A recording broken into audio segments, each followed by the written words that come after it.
Hey everybody, Brandy here from Stamp Me Some Love doing my comments for my Stampin' Studio today. Today I'm going to be teaching you how to create this beautiful candy cane type card, and we're going to be utilizing some products from Maker Forte, especially the Marshmallow paste, which is to die for. And I cannot wait to show you how you can utilize it in your own card crafting. Alright, let's get started. So the paper that we're going to use today is the Maker Forte roller skate, and I love this red color. It's an 80-pound weight, and it's perfect for my candy cane theme here. I'm going to be using the candy cane stencil from Maker Forte as well. The first thing I want to do is spray some Pixie spray on the back of my stencil. Pixie spray is a light adhesive that is just great for stencils. It allows enough stick to the cardstock, but not enough that it's going to tear it when you pull it up. So I really love Pixie spray for this purpose. So I've got my cardstock here, and I basically cut an 8.5 by 11 sheet in half, and I'm placing the 6x6 stencil right on top. I'm just going to, I'm kind of adjusting it just to make sure that I get it straight, and I just kind of press slightly a little bit here and get ready to put some paste on it. I've got a palette knife here, and I'm going to be using this great paste here. It is called Marshmallow paste, and it's from Maker Forte. And what I love about this is that you apply the paste onto your paper, and I'm using just a little palette knife here.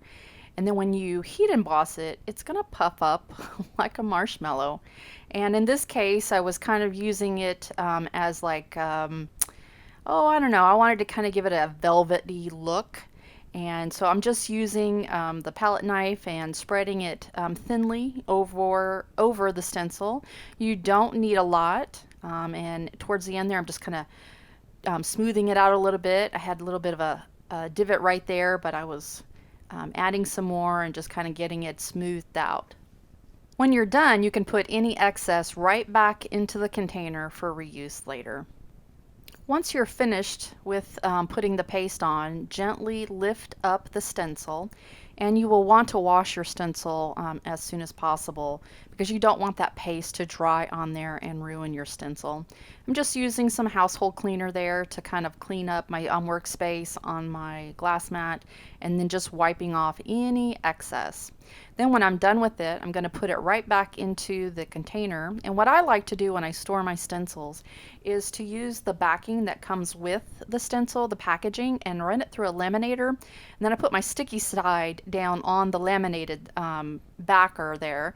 And that way, if I've got any leftover adhesive or whatnot, I can still use that adhesive the next time I go to use it. So that's just a little pro tip. The only thing that I probably would have done different is use a heavier cardstock. I noticed that when I was heat embossing the paste, the marshmallow paste was puffing up just great, but the paper was a little bit warping, so I think there was too much liquid on the paper. So I would probably use a heavier cardstock next time, or I would have backed this with heavier cardstock before I heat embossed it.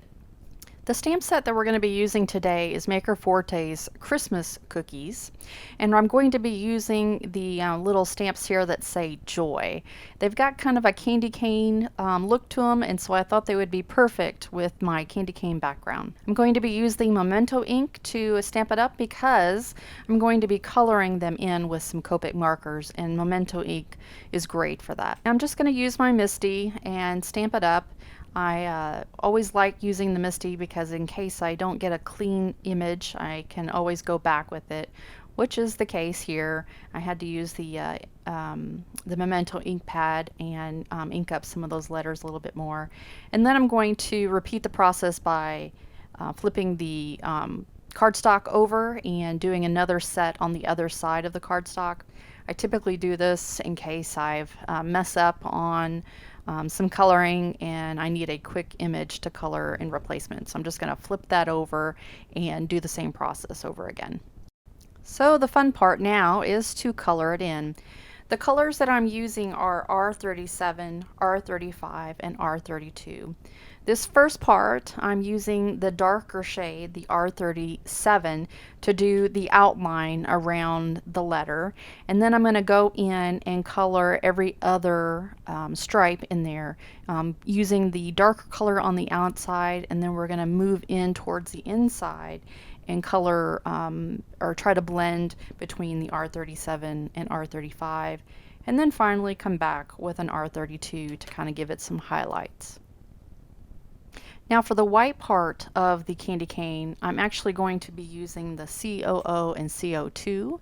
And CO2 is the darker of the two colors, and then I'm just going to blend in with C00 for that. I'm going to repeat the same color combinations for all of the words. For the interest of time, I'll just go ahead and speed up this part of the video.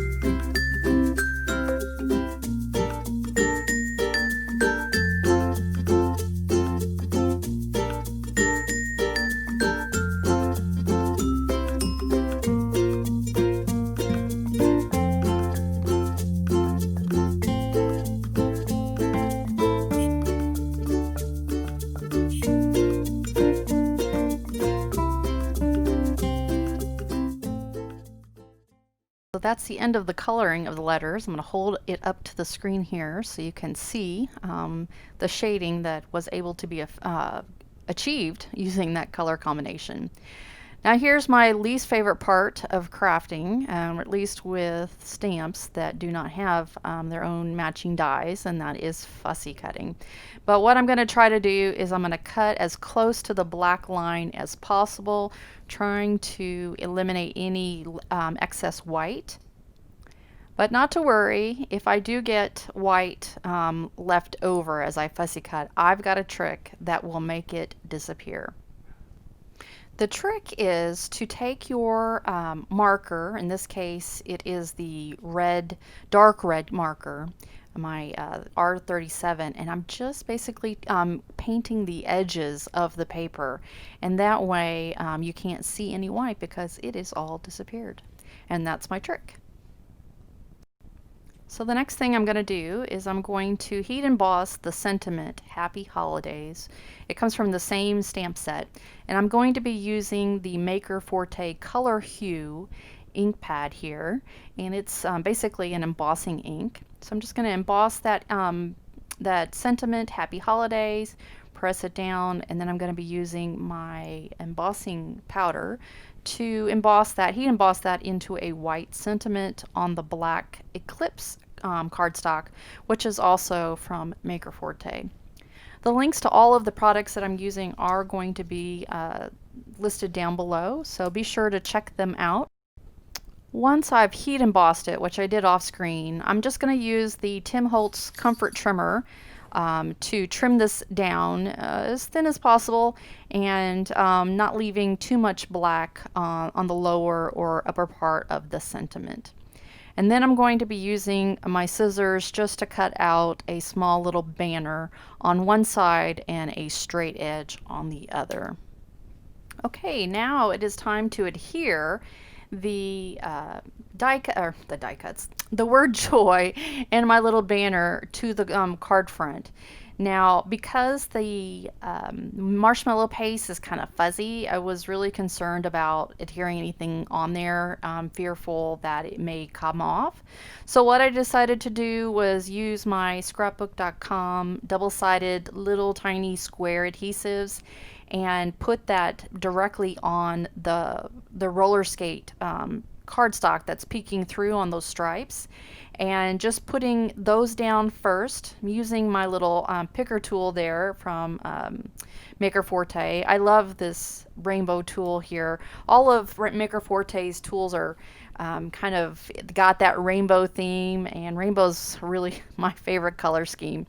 One side of this tool is the pokey tool, and then the other side, which you can't see because it has a cap on it right now, is the jewel picker. So really versatile, and I love this tool. It's one of my new favorite ones.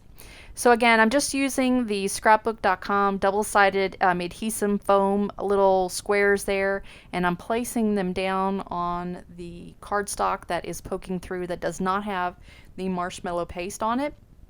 And I'm going to repeat this process for the banner and each of the letters J-O-Y. All right, now let's get a close-up look of the finished card. Alright, well I hope you enjoyed this tutorial as much as I enjoyed creating the card, and do check the links down below where you can find links to all the products that I used in this card. Also do me a big favor, and if you enjoyed this video, please give me a big thumbs up.